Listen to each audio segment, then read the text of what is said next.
Jesse, and I'm Steve.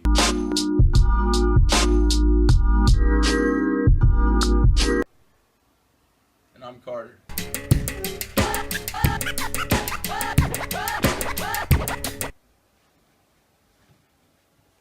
I'm the A, and I'm Andrew.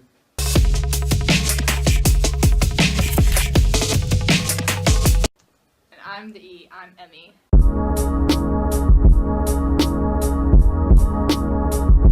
And we are aiding and educating special needs children. The Rubik Cube. You may ask, what is it? It is a 2x2x2 cube with different textures instead of colors, intended for kids with a blind disability between the ages of 6 and 8. Alright, thank you, Steve. Now for the design cycle. Alright, so first, we came up with the idea.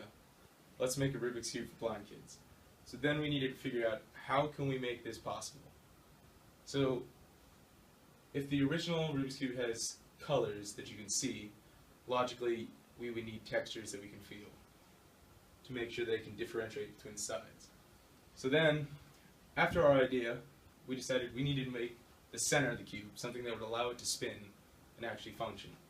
So we found a smaller version of a 2x2 Rubik's Cube and used that as our center. After that, we 3D designed covers for each corner piece. After the long and hard process of printing them out, we then took our textures that we found, glued them on certain sides of the 3D printed object, and then covered the small cube with them. Now after that, we had a finished product.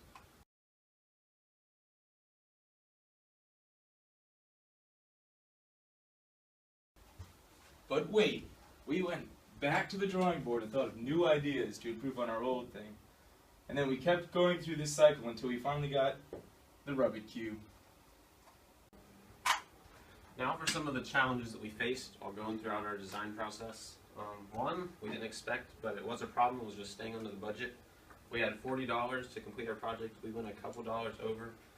However, while we didn't expect this, it was a problem once we got into more complex designs.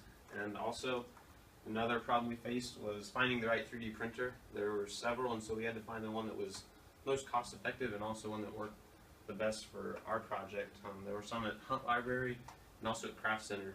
But once we got into using the ones at the Craft Center, on our last piece, the 3D printer actually broke. So we had to use the 3D printer over at the design part of campus rather than finishing it at the Craft Center. And also, there was a problem with the Braille. There are several different Braille languages, so we went with the most simple one, but also 3D printing the Braille. That was a problem. We were going to originally 3D print Braille onto the cube so that they could read. However, we found out that that wasn't possible. So we ended up just putting textures on instead of using the Braille, which was our original idea. And one other problem was actually solving the cube. Nobody in our group knew how to solve the cube, which is a problem. We sort of figured it out now, but while you're making a 3D Rubik's Cube, it's kind of important. And I think the last and most important problem that we had to overcome was just the design in general. The inside of a Rubik's Cube is pretty complex, and so that's how we had to alter our design process a little bit, coming up with getting a 2x2 cube and then going and adding onto that instead of creating one from scratch. So that was the biggest problem we faced, I think. So our advice to freshmen is to come up with a great idea if you're in the toy design. Most of the other projects don't really have a choice in what they can do, but the toy design project gives you a lot of freedom. If you don't find an idea that you like just by brainstorming, try researching. You might be able to find something that you hadn't thought of that you really like. Another thing we would advise is that you come up with a plan and stick with your plan. If you don't do that, you're going to end up falling behind on your project and then rushing to finish on Fed Day, which stick with the times on your plan once you come up with them.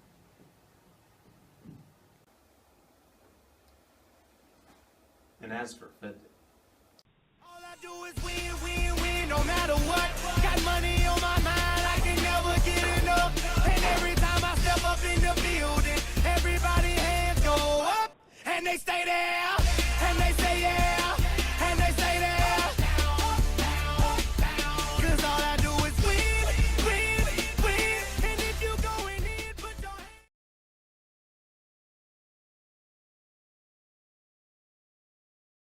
Like, Selfie video for the bloopers.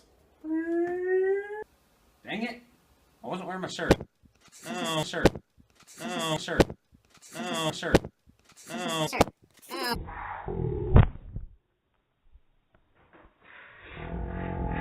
Shirt.